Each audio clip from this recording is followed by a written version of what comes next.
Hola a todos y todas, bienvenidos a un nuevo episodio de Entre Prácticas y Realidades, un podcast donde estudiantes de la licenciatura en Educación Física compartimos nuestras experiencias en las escuelas desde una mirada crítica.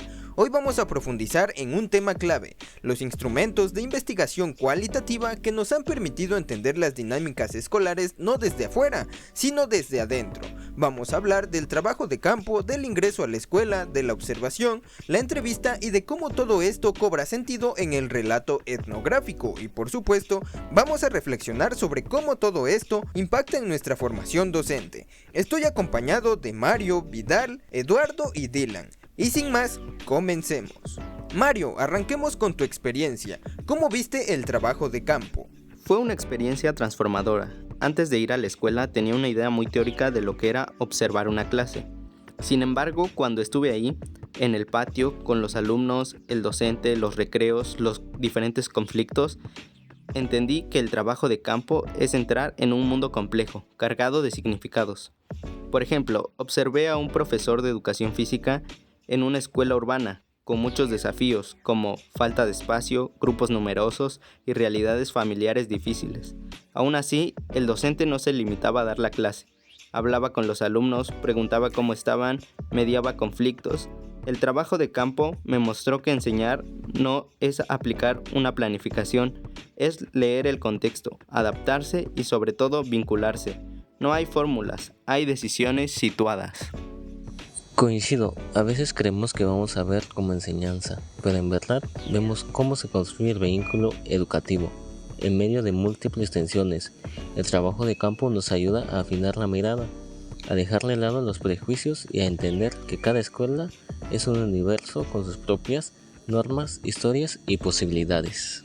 Eduardo, tú como investigador en formación, ¿cómo viste el ingreso y la salida de la escuela? Fue un proceso cargado de emociones y aprendizajes. Entrar en la escuela como estudiante investigador fue un desafío. Primero, porque debes ganarte la confianza del equipo docente y de los estudiantes. Y segundo, porque no eres parte aún del equipo docente. Estás ahí en un rol de mirar, pero también afectas y puedes ser afectado. En mi caso, me costó mucho mantener la distancia profesional, porque las historias de algunos chicos me atravesaron. Había estudiantes que llegaban sin desayunar, que venían con mochilas rotas, con ojos cansados. Y ver cómo el profe les daba espacio para hablar, cómo adaptaba la clase para que nadie quedara fuera, me conmovió profundamente. La salida fue muy emotiva. Una alumna me regaló una carta, me escribió que le gustaba que le prestara mucha atención. Eso me hizo pensar en el valor de estar presente, de mirar con humanidad.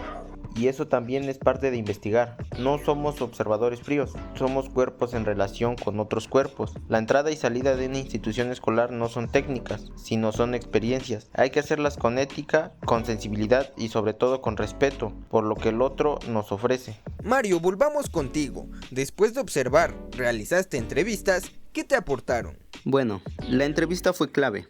Muchas cosas que observaba no terminaban de explicarse hasta que hablé con los docentes. Por ejemplo, había un profesor que daba clases muy estructuradas, con cronogramas y reglas estrictas. Al entrevistarlo, me contó que trabajaba con chicos que venían de entornos muy caóticos y que necesitaban rutinas claras para sentirse seguros. Entrevistar me permitió entender que detrás de cada estrategia pedagógica hay una historia, una intención, una lectura de contexto. También entrevisté a una directora que hablaba de cuidar al docente. Me pareció súper interesante. Ella decía que si no se cuida a quien enseña, tampoco se puede cuidar a quien aprende. Y eso se refleja en la forma en que organizaba los espacios, los tiempos y las reuniones del equipo.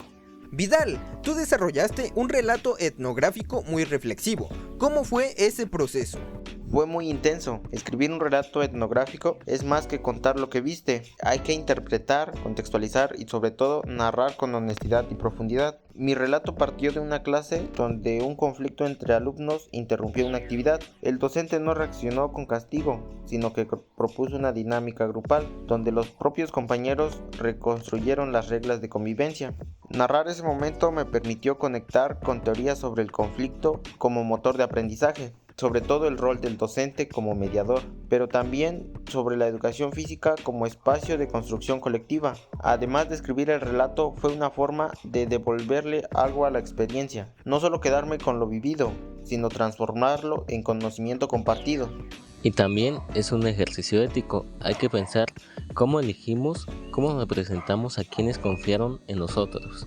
El relato etnográfico nos exige una mirada crítica y comprometida. Dylan, para cerrar, ¿cómo se conectan estos instrumentos con nuestra formación como docentes de educación física? Se conectan profundamente. A veces se cree que en educación física no se hace falta pensar tanto, que basta con saber deportes o juegos, pero en verdad necesitamos instrumentos para leer el contexto, interpretar situaciones, tomar decisiones pedagógicas situadas y justas, observar, entrevistar, describir.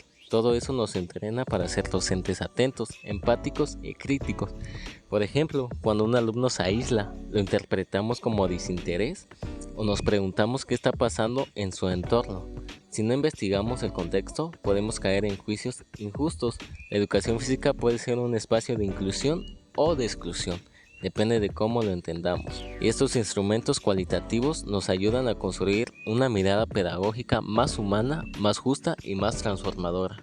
¡Qué impresionante todo lo que compartimos hoy! Me gustaría cerrar con una frase de Paulo Freire. Enseñar no es transferir conocimiento, sino crear las posibilidades para su producción o construcción. Observar, escuchar y narrar son formas de crear esas posibilidades. ¿Y ustedes, alguna reflexión final? Bueno, mi reflexión es que investigar no es algo lejano, es parte de nuestro rol docente, si queremos enseñar desde la realidad y no desde la comodidad. Que mirar con atención y escuchar con empatía puede ser el primer paso para transformar la escuela. Que narrar es una forma de devolver sentido a lo vivido y de construir comunidad entre docentes. Que la educación física tiene un potencial enorme para generar vínculos, construir ciudadanía y promover el bienestar, pero para eso tenemos que mirar más allá del ejercicio. Gracias a todos, esto fue Entre Prácticas y Realidades. Nos reencontraremos en el próximo episodio, donde seguimos caminando la escuela con cuerpo, mente y corazón.